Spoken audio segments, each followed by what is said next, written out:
मोक्ष का अर्थ है जन्म मरण रूपी महान भय से छुटकारा। जन्म और मरण दोनों ही महा दुखदाई हैं। आखिर कैसे?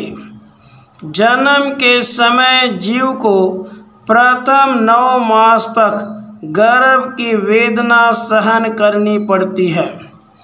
द्वितीय, जब जीव योनि मार्ग से निकल रहा होता है तो उसको होने वाली असहनीय पीड़ा का अनुमान यदि उसे थोड़ा सा भी हो जाए तो वह कभी भी पाप कर्म नहीं करेगा ताकि उसे जन्म मरण में फंसना पड़े।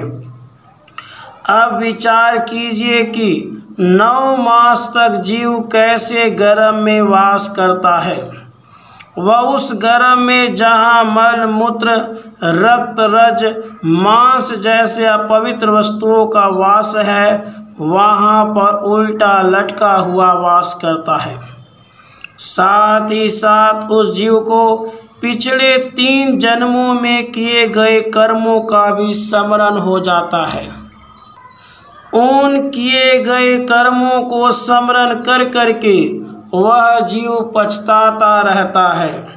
वह विचार करता रहता है कि जिन कर्मों के करने की वजह से वह इस गर्भ में आया है, हे परमात्मा, इस बार मैं केवल और केवल आपका भजन करूँगा, आपका ही ध्यान करूँगा। इस संसार की माया के बंधन में नहीं फंसूंगा। ऐसा विचार करते हुए जीव 9 मास तक इस दुर्गंध सहित स्थान में वास करता है। अब आप विचारिए कि 10 मिनट तक यदि बदबूदार स्थान में रहने के लिए कहा जाए तो वहाँ नहीं रहा जाता, तो अत्यंत बदबूदार स्थान में 10 मिनट या 20 मिनट नहीं बल्कि 9 मास तक उल्टा लटकना पड़ा है। वहाँ वह जीव कैसे रहेगा या कैसे रहा होगा? इस बात का विचार यदि सूक्ष्म ढंग से किया जाए तो ऐसा कौन सा मानव होगा जो जन्म का दुख सहना चाहेगा? अब मरण के दुख का विचार। जब किसी पापी जीव की मृत्यु होती है तो एक नाड़ी में से प्राण निकलते समय पीड़ा 200 बिच्छुओं के इकट्ठे होकर डंक मारने से होने वाली पीड़ा से भी ज़्यादा होती है। शरीर में 72,000 नाड़ियाँ हैं।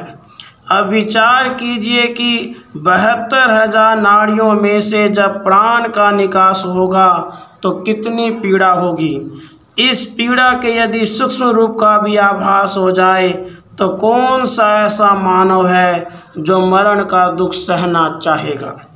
क्योंकि जन्म तथा मरण दोनों ही महा दुखदाई है, इसलिए मानव को मोक्ष की कामना होती है और होनी भी चाहिए।